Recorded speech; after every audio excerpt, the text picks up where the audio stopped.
All right, Jason, this story is the real deal, Oh, yeah, okay? I was reading about this, Yeah, too. so Wendy Williams is speaking out about her life in a treatment facility. That kicks off our Hot Topics, brought to you by Walton Art Center. So yeah, this is her first interview since that bombshell Lifetime documentary back in February of 2024. We Right, kind of almost talked a year about it, ago, yeah. yeah. So the former television host opened up about being treated for her disputed dementia diagnosis, and it turns out she's being forced to take medication, 7 pills daily, without being told why. The former radio host and television host was placed under a court-ordered guardianship back in 2022. She said, quote, "I'm not cognitively impaired, but I feel like I'm in a prison." And I don't think that we've heard the last of this story, No. honestly. I think in the next few months, we're going to be hearing more and more about this. Sure. I mean, her family has spoken out. I didn't realize she was under a court-ordered guardianship. I guess I just didn't pay attention, but Yeah. it's just sad. Yeah, and she said she wanted to be home with her family in Miami as well. So, and she was fearful that she would have her phone restricted from the interview that she did yesterday because she called in on her phone. That's right. So she was afraid they were going to take her phone away. Y'all, we've not heard the last of this. No, it's interesting. It's Yeah. interesting that that's happening. Absolutely. Definitely go out there if you're curious. Well, Coors Light turned a marketing mishap into a clever promotion. After a typographical error in their recent campaign, the beer brand introduced Monday's Light, a limited time offer coinciding with the post-Super Bowl Monday. The campaign does gain traction over there on social media. Coors Light bringing humor and a refreshing twist to ease those Monday blues. Now, Coors Light is also set to air a new Super Bowl commercial during the big game on February 9th, marking its third consecutive appearance since Anheuser-Busch ended its category exclusivity in 2022. The upcoming advertisement will present a fresh perspective on the brand's Choose Chill campaign. But I love seeing that, Monday's Light, because the Monday after the Super Bowl, I read, is kind of it's a downer for people for some Really? reason. Yeah, because everybody's sleeping in or whatever, I'm sick to work that day, that because you kind of partied thing. too hard for So the grab Super yourself Bowl. grab a Monday's Light. Grab yourself a and- course. Yeah, if Wake you're up on staying Monday, home. do a course. Yeah.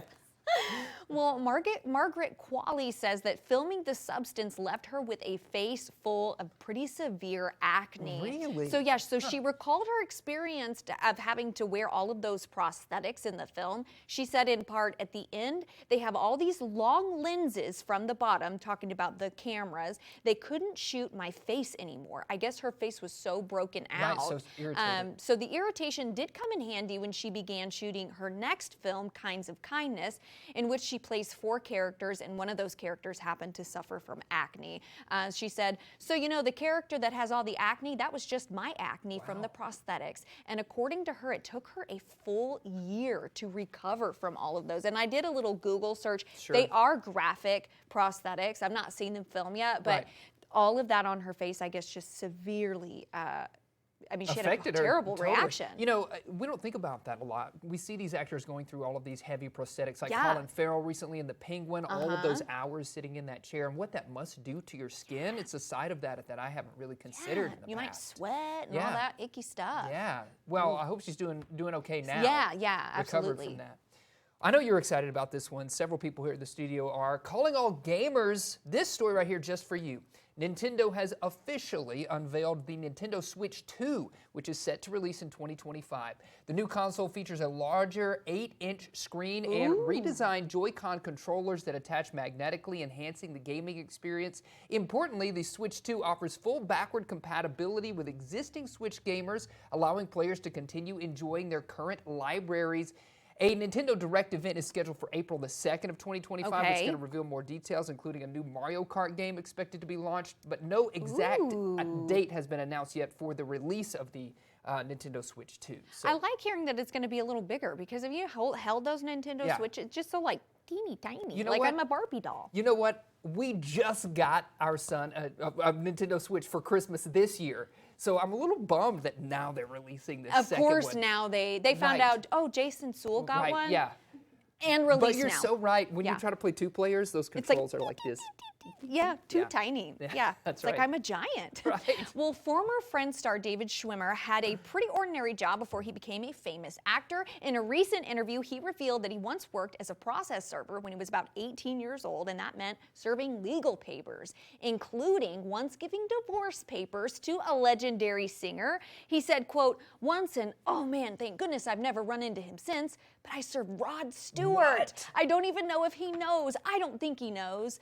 How crazy, right? That you served Rod Stewart divorce papers. That is wild that he used to be a paper server. I know, what is a processor, whatever it is. Yeah. Wow.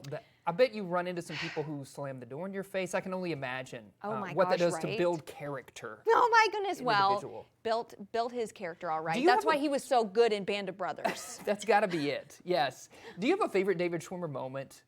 Oh, I'm watching Goosebumps right now with him, and he's it's fantastic. good. It's so good, he can play such a good baddie, but even though Ross Geller is so annoying, you gotta love Ross Geller. You think he's annoying? He is. He's the worst character in Friends, but also I love him. They were on a break. Unagi. Unagi, okay. Unagi. When I think of him, I think of Pivot, right? When they're trying to get Pivot. the sofa. Pivot! I think of the sofa up. That's right, yes. And he and Monica, oh man, he is such a character. So funny. Well, we're going to leave you on a somber note, unfortunately, today, remembering two iconic figures who left an indelible mark on their respective fields. David Lynch, the visionary filmmaker behind classics like Blue Velvet, Mulholland Drive, and the cult TV series Twin Peaks, passed away at 78 due to complications from emphysema. Lynch's unique storytelling and surreal imagery redefined modern cinema, earning him an honorary Academy Award in 2019. Yeah, and Bob Uecker, affectionately known as Mr. Baseball, died at 90 after a battle with small cell lung cancer. Starting as a major league catcher, Uecker became a beloved broadcaster for the Milwaukee Brewers.